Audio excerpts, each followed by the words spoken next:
Un drame violent se joue au large des côtes européennes. Surgis de la mer, des corsaires enlèvent sans ménagement des hommes et des femmes.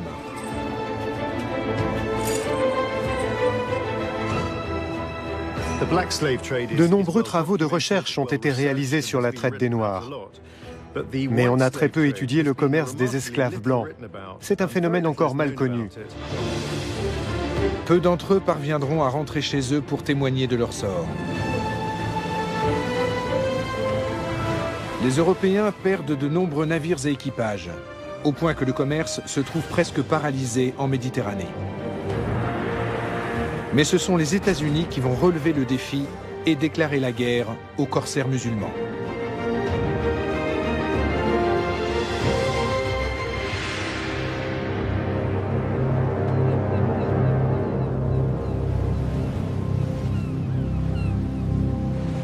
Nous sommes en 1800. La toute jeune nation américaine est confrontée à un défi de taille. Elle est menacée par un ennemi qui donne du fil à retordre à l'Occident depuis plusieurs siècles. Des corsaires musulmans appelés barbaresques.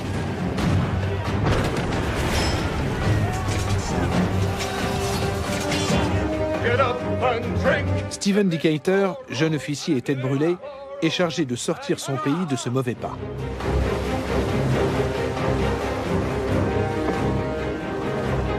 Il lit tout ce qu'il trouve au sujet des corsaires et découvre le destin incroyable de certains de leurs prisonniers.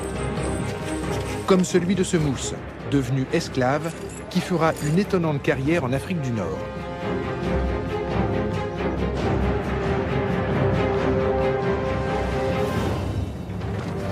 Stephen Decatur se familiarise avec cette culture qui défie son imagination. Il utilisera ses connaissances pour rendre les mers plus sûres.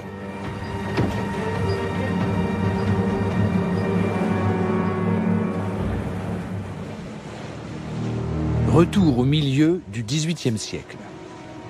Comme tous ses contemporains, le capitaine Jean-François Prépeau est prudent lorsqu'il croise en Méditerranée. Cette frégate dans la brume est-elle un navire français? Ou appartient-elle à des corsaires musulmans? Prépeau hésite et perd un temps précieux. Les corsaires en profitent pour donner l'assaut. Allez, dépêchez-vous, il faut faire vite maintenant. Ils se font passer pour un navire marchand français et, comme c'est souvent le cas, les chrétiens se laissent abuser. On ne leur échappera pas. Il est trop tard pour fuir, mais Jean-François Prépeau et ses hommes se battent jusqu'au bout. C'est la mort ou l'esclavage qui les attend.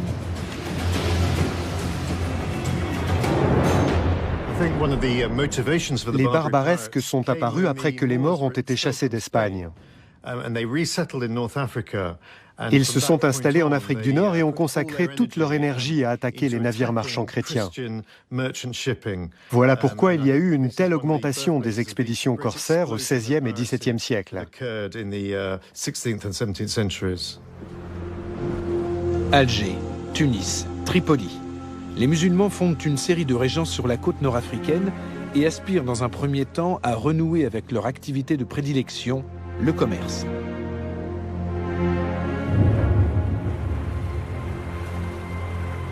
Mais cela s'avère difficile. Les Européens ont de cuisants souvenirs de leurs affrontements avec les musulmans en Espagne.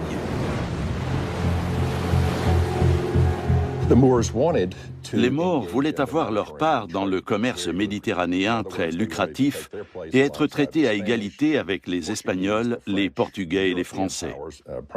Mais les puissances européennes, particulièrement l'Espagne, ont refusé d'admettre dans leurs échanges les corsaires, ou plutôt les États barbaresques, comme on les appelait. Elles leur ont imposé des surtaxes et des réglementations impossibles à respecter. Pendant 2 siècles, ces États barbaresques ont donc dû se résoudre à piller au lieu de commercer. Les Européens se sont ainsi créés, bien malgré eux, une menace permanente.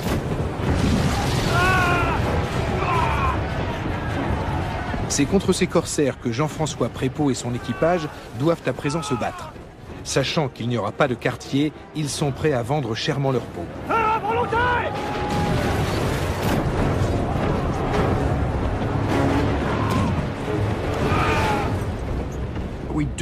On le sait, en cas de résistance, l'équipage risquait d'être tué et non d'être réduit en esclavage.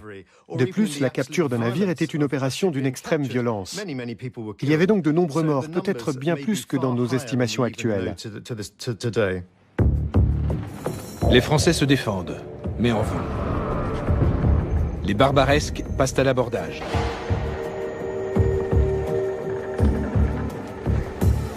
Les marins malades ou blessés sont immédiatement achevés. Il serait trop coûteux de les soigner, et sans doute ne survivraient-ils pas au transport jusqu'au marché des esclaves. Les corsaires ont un raisonnement purement économique. Ils souhaitent optimiser leur prise et se débarrasser de tout ce qui pourrait nuire à leurs affaires.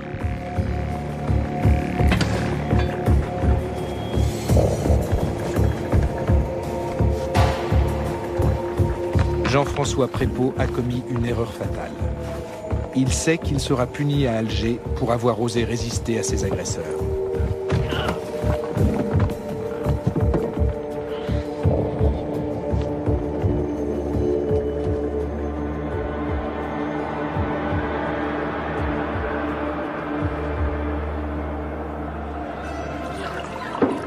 Cet épisode fait parler de lui jusque dans les tavernes de matelots aux États-Unis. Grâce aux bonnes relations entre la France et Alger, on dit que le capitaine Prépeau aurait bénéficié d'un traitement plus clément. Servez-nous de votre breuvage. Merci. On n'a jamais vu ça. Certes, le capitaine n'a finalement pas été condamné au gibet, mais au lieu de ça, il a reçu 25 coups de bâton. Seulement, il n'a pas eu de chance, le bougre. Les coups étaient si vigoureux que Prépeau est mort 2 jours plus tard. Barbare. Espèce de misérable marin. La seule chose qu'ils sachent faire, c'est aborder les navires.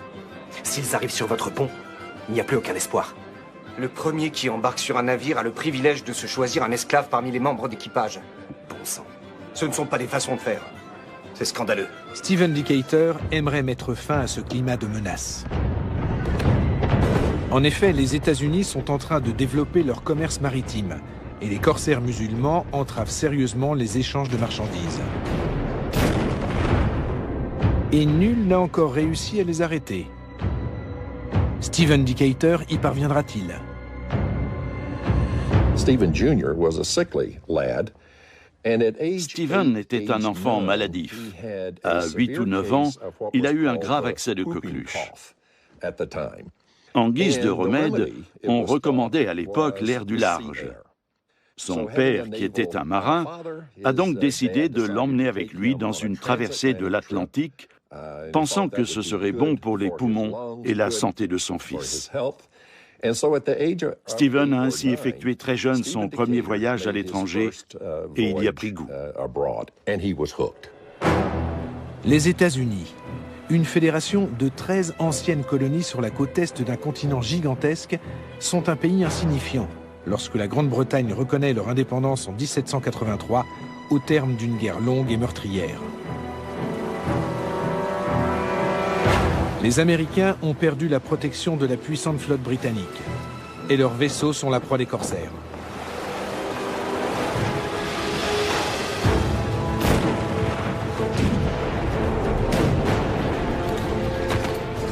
Pour laisser ces navires circuler en paix, les Barbaresques exigent le paiement d'un tribut annuel. C'est le futur président Thomas Jefferson qui négocie avec les souverains musulmans. Il est choqué, comme en témoigne cette lettre.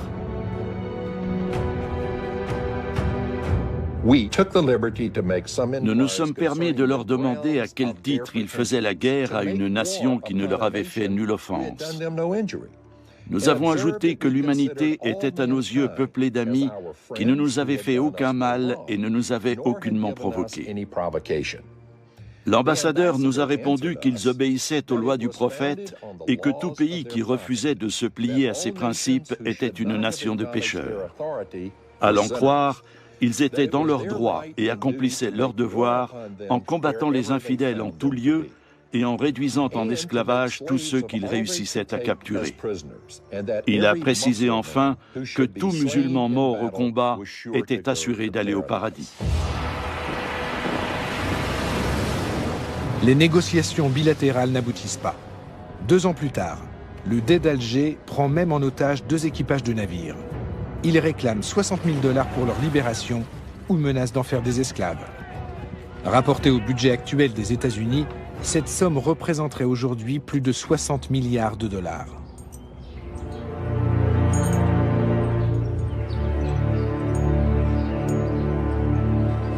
Nous les avons achetés. L'Amérique a conclu avec Alger un traité de paix. Un tribut de plusieurs millions de dollars qu'on leur verse, chaque année. Une somme de l'ordre de 20% des recettes de l'État. Il y a longtemps qu'on aurait dû investir cet argent dans des forces de frappe militaires puissantes. C'est bien vrai, ça. 20%, rendez-vous compte. On aurait pu régner sur les De océans. nos jours, il paraîtrait invraisemblable que les États-Unis se laissent dicter ainsi leur conduite. Mais même pour la jeune République, l'humiliation est cuisante. Les corsaires ont poursuivi leurs activités. Or, les États-Unis ne disposaient ni d'une marine militaire, ni d'une stratégie pour s'attaquer aux barbaresques. Pendant leurs 20 premières années d'existence, ils ont dû réfléchir à un plan d'action.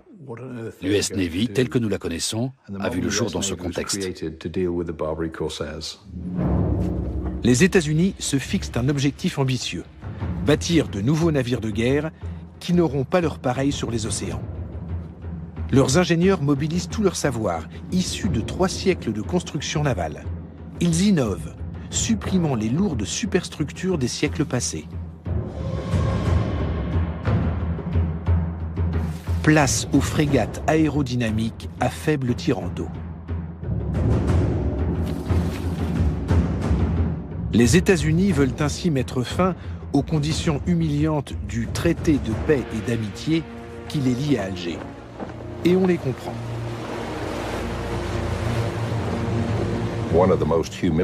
En 1795, les États-Unis ont connu un épisode particulièrement humiliant. Le Dey Hassan, le régent d'Alger, a exigé que les Américains lui construisent un navire au lieu de lui verser un tribut en espèces sonnantes et trébuchantes. Il devait livrer à Alger une frégate d'une 40aine de canons doublés de cuivre. Le président George Washington a écrit qu'il en avait été extrêmement mortifié. Mais les États-Unis étaient faibles à cette époque, et le président a jugé que son pays n'avait pas d'autre choix que de s'exécuter. Il savait pourtant bien qu'avec ce navire de guerre, les Algériens captureraient de nouveaux vaisseaux marchands américains et européens. Les Américains sont piqués au vif par tant d'impertinence et décident de construire des navires encore plus rapides, conçus pour durer. En somme, meilleurs que ceux des corsaires.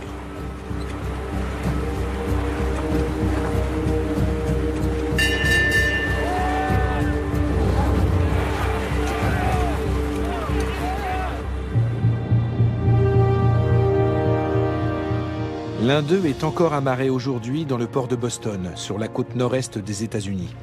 Entretenu régulièrement, le USS Constitution est le plus vieux navire de guerre au monde encore à flot.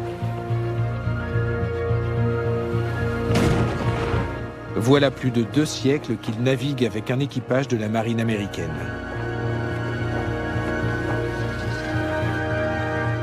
Dotée d'une puissance de feu hors du commun, cette frégate ne craint pas la concurrence des autres vaisseaux de son époque. Au début du XIXe siècle, ses homologues britanniques et françaises sont équipés d'une 30aine de petits canons, mais le USS Constitution peut en emporter jusqu'à 2 fois plus, d'un calibre supérieur.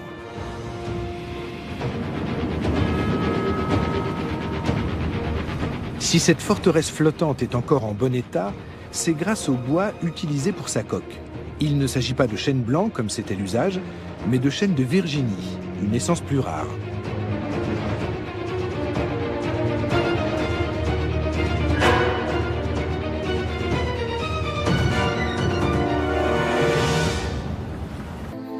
Il confère à la structure du navire une solidité exceptionnelle.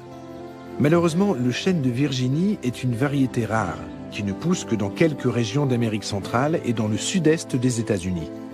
La construction du USS Constitution a nécessité à elle seule l'abattage de 2000 arbres. Des étrangers accostaient souvent sur des zones sauvages de nos côtes et abattaient en toute illégalité quelques chênes de Virginie pour construire des navires en Europe. Décidément, les États-Unis ont bien besoin d'une flotte de guerre moderne et puissante à opposer à leurs ennemis.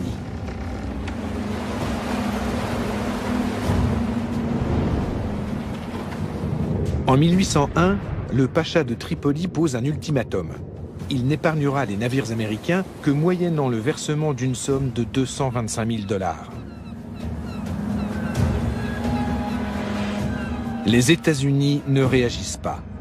Le 14 mai 1801, le pacha leur déclare officiellement la guerre, bientôt rejoint par ses alliés, le Royaume du Maroc et les régences d'Alger et de Tunis.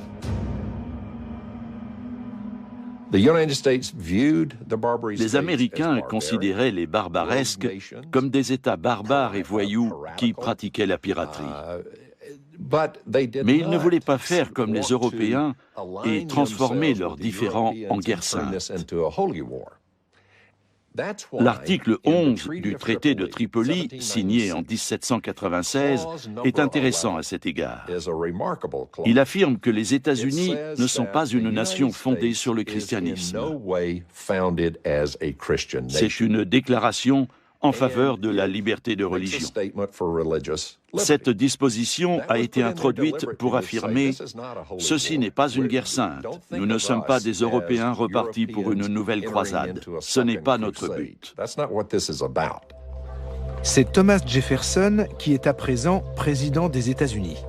Il a besoin de l'accord du Congrès pour répondre à la déclaration de guerre. Après une valse hésitation, les parlementaires acceptent le principe d'une intervention. Une escadre de navires de guerre flambant neufs doit infliger une correction mémorable aux corsaires. Les Américains n'avaient aucun problème à s'allier à des musulmans contre d'autres musulmans, ou à des chrétiens contre d'autres chrétiens. Pour eux, ce n'était pas une question religieuse, mais économique. Il y avait de profondes divisions dans la classe politique américaine entre les fédéralistes, qui voulaient préserver le commerce extérieur, et les républicains démocrates qui plaidaient pour un repli sur le continent et ne tenaient pas à développer le commerce. Ces guerres ont révélé cette fracture importante. On va remettre les pendules à l'heure. Stephen Decatur a rapidement gravi les échelons de la marine américaine pour accéder au grade de lieutenant. Comme des centaines d'hommes, il va connaître son baptême du feu en Méditerranée. Avant le départ, on fête les héros. Je suis content de servir l'honneur national. Le jeune officier, qui aime boire et en découdre, brûle d'envie de faire ses preuves. Come and drink and live for the Navy. Come and drink for the Navy. À notre victoire. Santé. Le matin du 2 juin 1801, 4 super frégates mettent le cap sur la Méditerranée. Le vaisseau amiral de la US Navy, le USS Constitution, les rejoindra plus tard en renfort.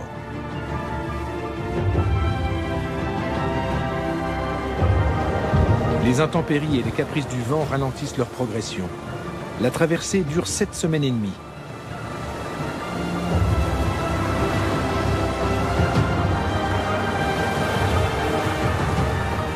Stephen Decatur met à profit les longues heures de désœuvrement.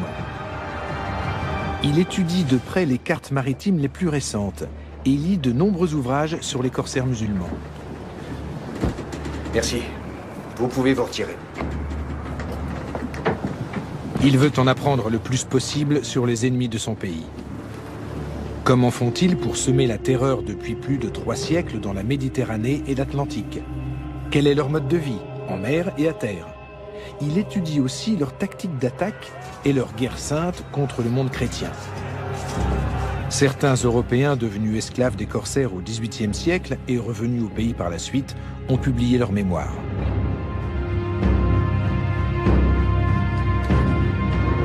Le récit le plus étonnant est peut-être celui de Harkolufs. 1, 2, tirez! Ce marin est originaire d'Amrum, une île allemande alors sous domination danoise dans la mer du Nord.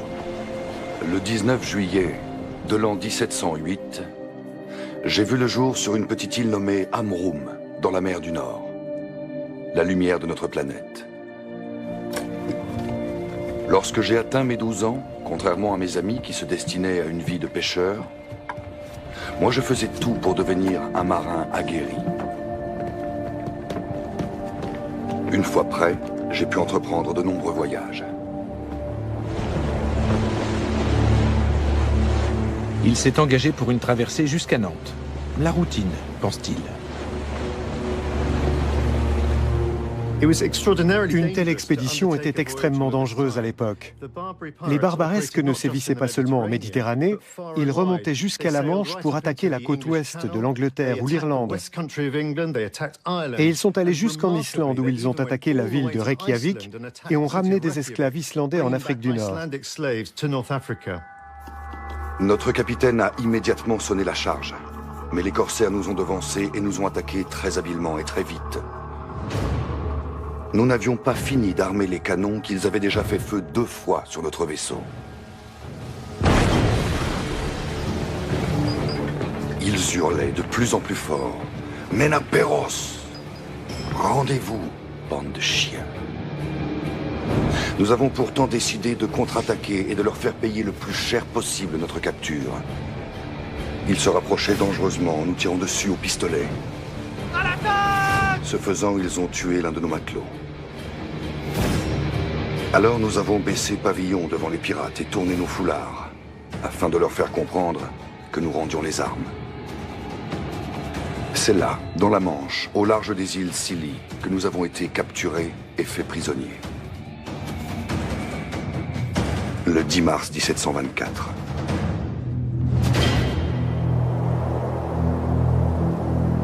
Les corsaires ont réalisé une prise juteuse. Un navire transportant 21 hommes, pour la plupart jeunes et forts. De la marchandise de choix pour le Batistan, le marché aux esclaves d'Alger.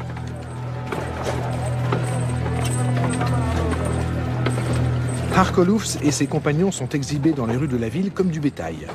La moindre incartade est sévèrement punie, de coups de fouet, voire de la crucifixion. Le jeune marin a de la chance.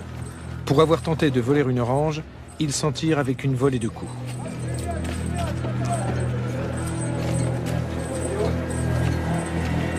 Jusqu'au XIXe siècle, il est courant de croiser des esclaves blancs dans les villes musulmanes. Européens pour la plupart, ils se voient confier les tâches les moins nobles et les plus pénibles.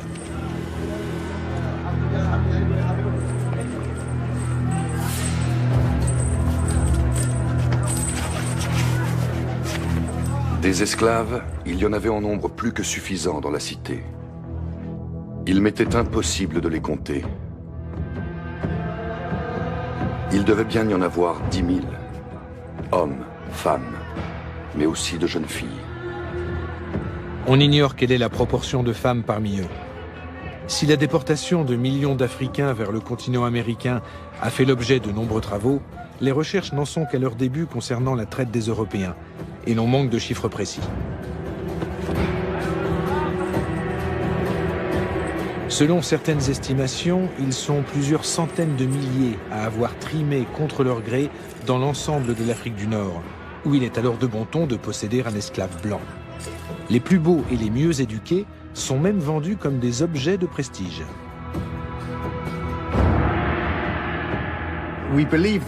On pense qu'1 million d'Européens environ ont été vendus en esclavage. Mais ce chiffre ne tient pas compte des victimes des attaques barbaresques. Le total représente peut-être le double ou le triple. On n'en sait rien.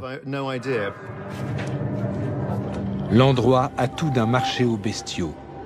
La dentition d'un esclave en dit beaucoup sur son état de santé et influe sur son prix. Mais les critères pris en compte sont nombreux. Sexe, âge, éducation ou encore origine. Harkolufs n'a pas trouvé preneur et se retrouve au cachot.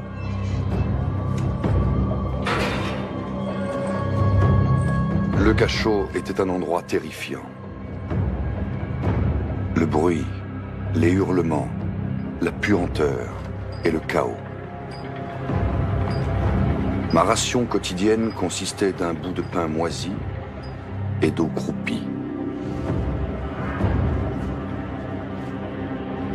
Le lendemain, on m'a de nouveau présenté sur le marché aux esclaves. Va-t-il rester en vie ou mourir prématurément? Être traité comme une marchandise ou condamné à trimer? C'est ici que se décide son sort. Et j'ai prié que Dieu, dans toute sa miséricorde, m'épargne le pire.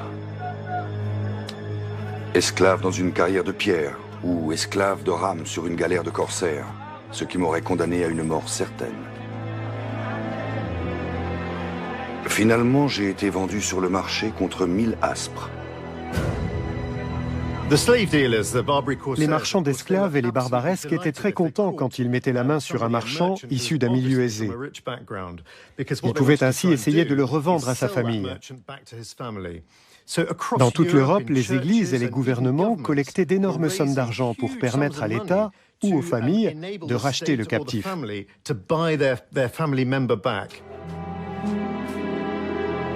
L'acquéreur de Harkolufs fait rapidement parvenir une demande de rançon à la famille du jeune homme. Pour 800 marks, il est prêt à le laisser partir. Les négociations s'éternisent.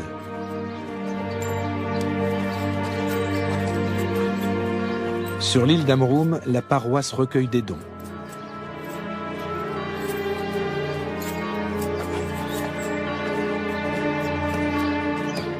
« 800 marks, c'est une somme.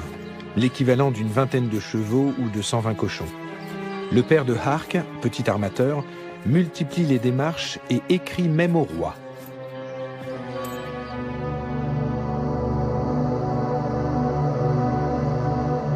Mais la rançon reste impayée et le sort du jeune homme est scellé.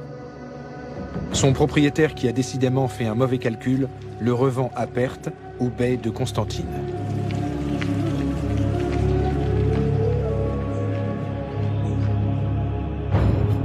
Le voyage jusqu'à notre destination s'est fait à dos de mulet. Ce pays est une contrée désertique, peuplée de Turcs et de Maures. Leur langue, l'arabe. Et leur religion, les Mahométans la pratiquent avec zèle. Dès que le jour commence à poindre, un homme qu'on appelle le Moudzin appelle à la prière depuis une tour.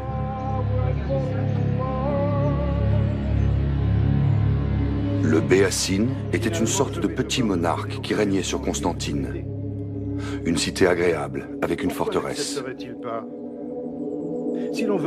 D'après mes spéculations, nous nous trouvions à 12 jours de voyage, ou une 60aine de milles, au sud d'Alger.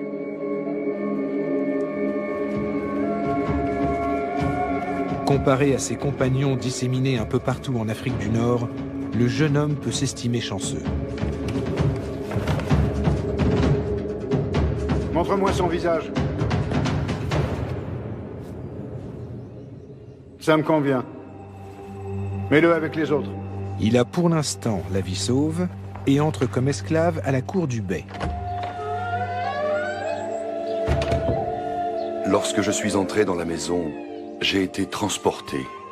Je n'avais encore jamais vu autant de splendeur et je suis resté ébloui. Mon travail consistait à balayer le palais et à attiser le feu, mais aussi à abattre les moutons et les poules. Les seules pièces dans lesquelles je n'avais pas le droit d'entrer étaient celles du harem.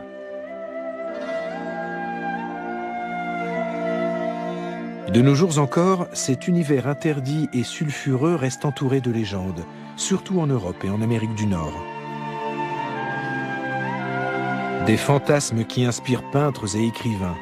Leurs tableaux et leurs romans trouvent un écho chez les Occidentaux, mais sont-ils fidèles à la réalité ?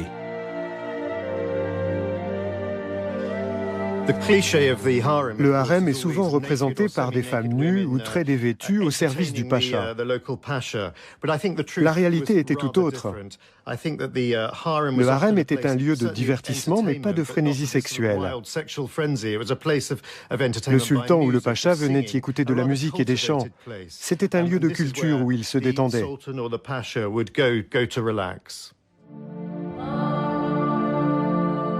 La tradition du harem remonte à l'époque pré-islamique. Dans ce quartier de femmes hermétiquement fermé, seuls sont admis le maître et ses eunuques. Sa première épouse, ses autres compagnes et ses enfants mineurs y vivent ensemble.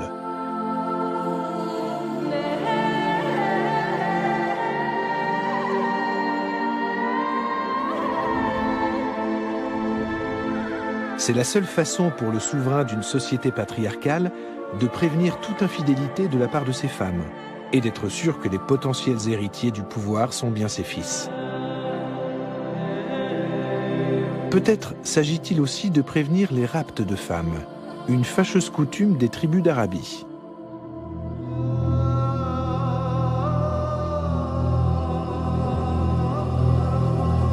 Harkolufs n'a sans doute jamais vu l'intérieur du harem, mais il apprend rapidement l'arabe et le turc et suit des cours de Coran. Le bey remarque très vite que le jeune homme a de grandes compétences et s'efforce de faire de lui un bon musulman. Et tant pis si un esclave converti ne peut plus être traité comme une bête de somme.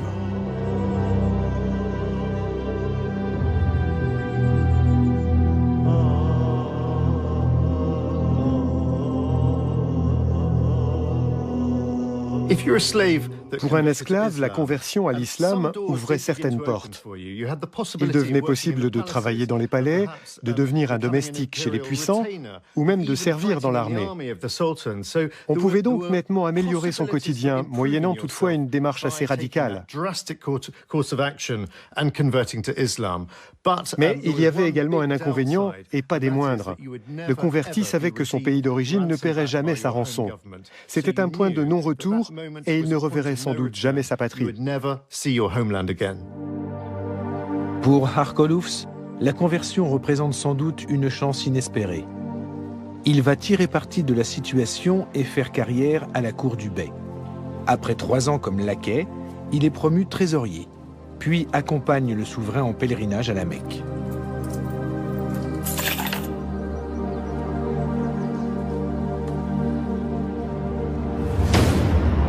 À 24 ans, il est à la tête des gardes du corps et finira même commandant en chef de la cavalerie.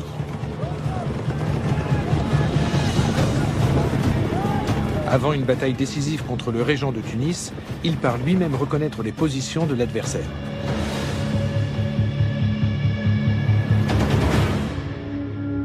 Il choisit de mettre sa vie en danger, car en cas de victoire, sa récompense sera la liberté. C'est ainsi que je me suis infiltré dans le camp ennemi, en prétextant que je souhaitais déserter. Cela m'a permis d'obtenir des informations précises sur toute leur organisation. La nuit de mon retour, mes troupes ont donné l'assaut. Nous avons pu attaquer à un endroit où nous n'étions pas attendus. La tactique porte ses fruits. À la tête de ses troupes, le jeune homme remporte la bataille. Le Béassine a tenu parole et m'a rendu la liberté.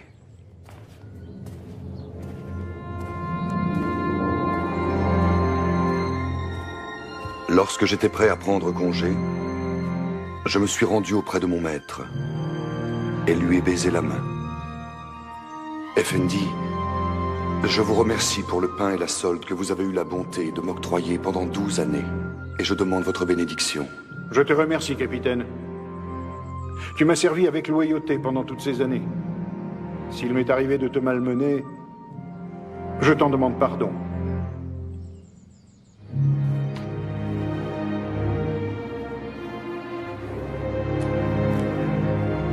Là-dessus, il m'a donné un laissez-passer en parchemin que je pourrais présenter à Alger. Va, et que Dieu soit avec toi. Prends garde aux boissons trop fortes en compagnie de femmes. À Alger, veille bien sur ton argent. Les escrocs sont vifs et toujours à l'affût. Le destin de Harkolufs, esclave devenu commandant des forces d'un prince musulman, est aussi étonnant qu'exceptionnel. Le 25 avril de l'an 1736, j'ai touché sain et sauf la terre de ma mère patrie. J'avais dans mes cales des tissus de la soie la plus fine qui existe et de grandes quantités d'or massif. Au pays, on ne le croit guère lorsqu'il affirme être resté chrétien, mais personne ne cherche vraiment à savoir. Harkolufs se marie et aura 5 enfants. Stephen Decatur découvre la richesse et le raffinement de la culture islamique. Il comprend que ses adversaires n'ont rien de barbare primitif, mais savent adapter leurs tactiques et optimiser leurs alliances.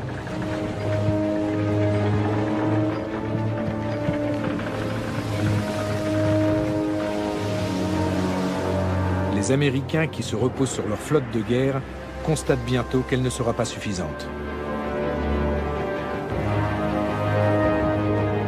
Pendant des mois, leur escadre assiège la baie de Tripoli pour affamer l'ennemi. Mais les corsaires effectuent régulièrement des percées pour ravitailler les habitants de la ville. Thomas Jefferson s'impatiente. Il envoie des renforts supplémentaires en Méditerranée, notamment le USS Constitution. Un geste fort. Le USS Constitution était un navire de guerre auréolé de ses succès. Mais il était aussi le symbole de la détermination des États-Unis à protéger leur liberté et leur indépendance. Il faut alors un équipage de près de 500 hommes pour préparer la frégate au combat et la maintenir en condition opérationnelle. L'ennemi est convaincu que sa coque est impénétrable.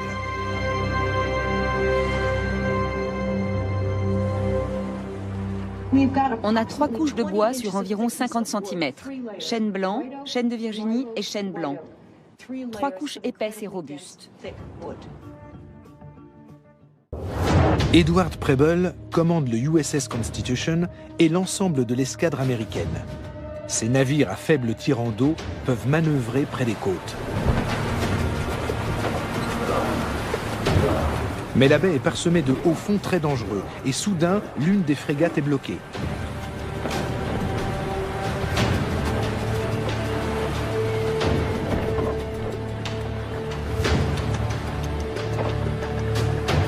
Que voyez-vous dans votre longue vue, lieutenant?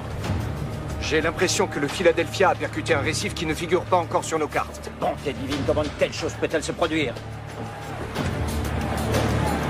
Pour sauver le Philadelphia, son capitaine fait abattre plusieurs mâts.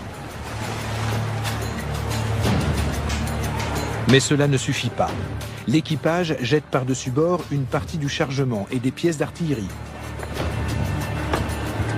Rien n'y fait. Nous devons absolument empêcher le Philadelphia de tomber aux mains des pirates. Les corsaires ont repéré cette proie facile et ouvrent le feu sur le Philadelphia. Le capitaine William Bainbridge n'a plus le choix. Il baisse pavillon pour signifier qu'il se rend. Ce satané Bainbridge. 2 hypothèses. Soit c'est un lâche, soit c'est un traître abject. Ou bien il est simplement idiot.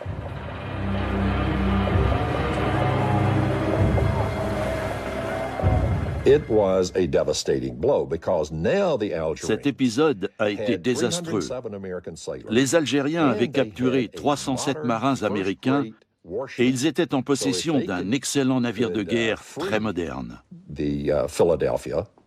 S'ils parvenaient à le dégager et à l'intégrer dans leur propre escadre, ils risquaient de s'en servir pour briser le blocus et piller les frégates américaines. En échange de la libération des otages, les barbaresques exigent une somme faramineuse. L'épisode nuit à l'image de Thomas Jefferson et compromet sa réélection. Pour couronner le tout, les corsaires repêchent les canons du Philadelphia et remettent ce dernier à flot. Les États-Unis sont humiliés.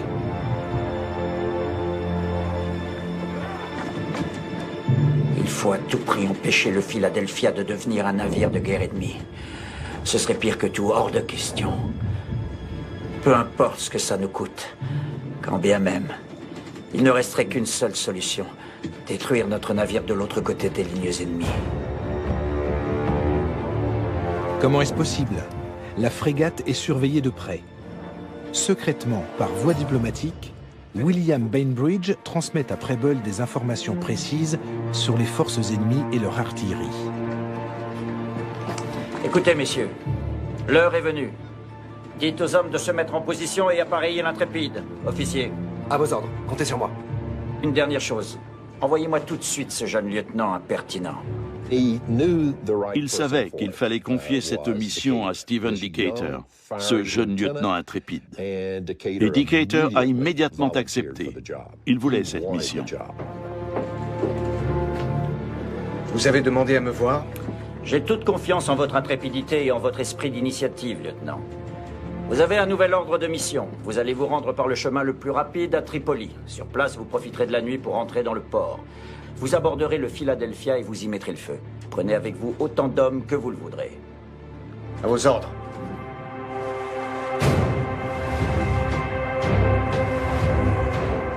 Pour cette mission suicidaire, 75 soldats, parmi les meilleurs éléments de la marine, se portent volontaires.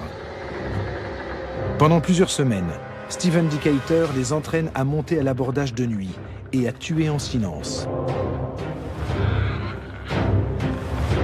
Le commando prend possession du Philadelphia sans perdre un seul homme.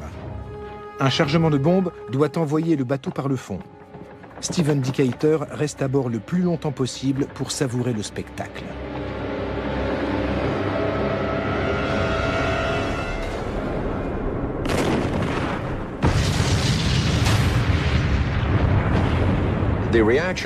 Cette opération a immédiatement suscité des réactions enthousiastes. Au Royaume-Uni, l'amiral Nelson a déclaré qu'il s'agissait d'un acte d'une audace et d'un courage sans pareil pour l'époque.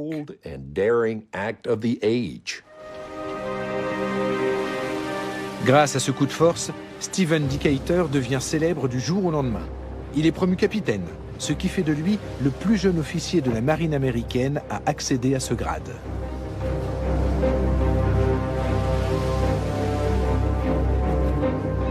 Mais les marins américains sont toujours retenus en otage, par le pacha de Tripoli à présent. Edward Preble refuse de payer la rançon demandée et fait ouvrir le feu sur le port de Tripoli. Les deux camps finissent par signer un traité en 1805. Moyennant une rançon, les navires américains pourront circuler librement.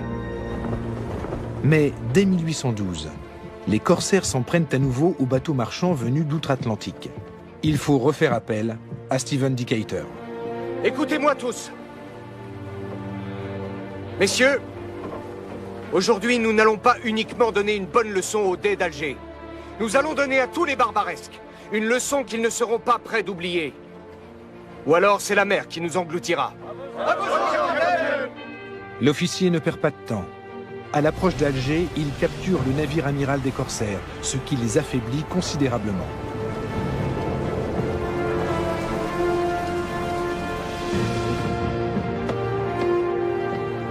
Puis il positionne ses frégates et menace de réduire la ville en cendres si le souverain ne capitule pas.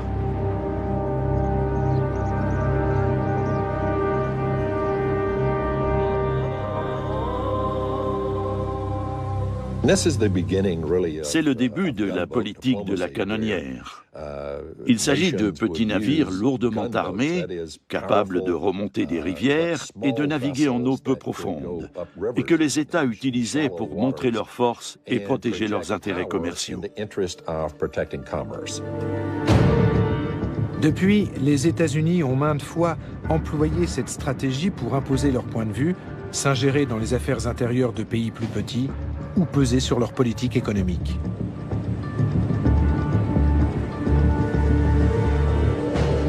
Ils possèdent aujourd'hui une dizaine de porte-avions, qui sont autant de bases flottantes capables de diffuser l'influence américaine dans le monde entier grâce à leur présence musclée.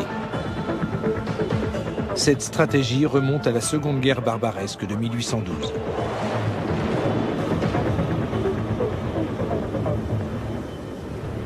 La flotte déployée au large d'Alger produit l'effet escompté et vient à bout de la combativité des corsaires.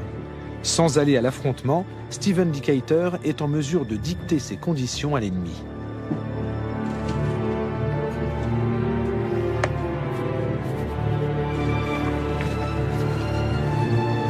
Le 3 juillet 1815, l'envoyé d'Alger, Tunis et Tripoli signe un traité avec les États-Unis à bord d'un navire américain. De toute évidence, c'est à contre-cœur que les trois régences s'engagent à relâcher sans contrepartie tous les prisonniers de guerre américains. Et ce n'est pas tout.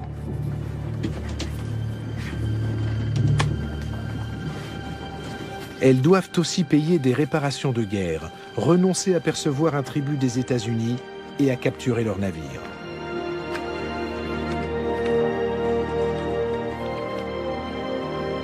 Cela suffira-t-il à mettre un terme aux méfaits des corsaires? Les barbaresques ne sont pas des marchands isolés. Ils font partie d'une organisation collective avec un modèle économique qui puise ses revenus dans les expéditions corsaires, l'esclavage, la contrebande et le commerce de l'or. Ils ne peuvent pas arrêter car ils dépendent de ce commerce. Si le Dey d'Alger signe un traité promettant de mettre fin à ses activités, c'est un homme mort, car les régences n'ont pas d'autre modèle économique. Pendant plusieurs années, une poignée de corsaires vont en effet continuer à sévir dans l'illégalité. Ce sont les Français qui libéreront les derniers esclaves blancs après la conquête de l'Algérie en 1830. Il reste que les écumeurs de la Méditerranée ont pour la plupart cédé face à l'audace d'un homme et de son équipage, mais aussi face aux navires américains ultramodernes. Les États-Unis croient alors à leur supériorité technique sur leurs adversaires. Mais cet avantage va bientôt s'amenuiser.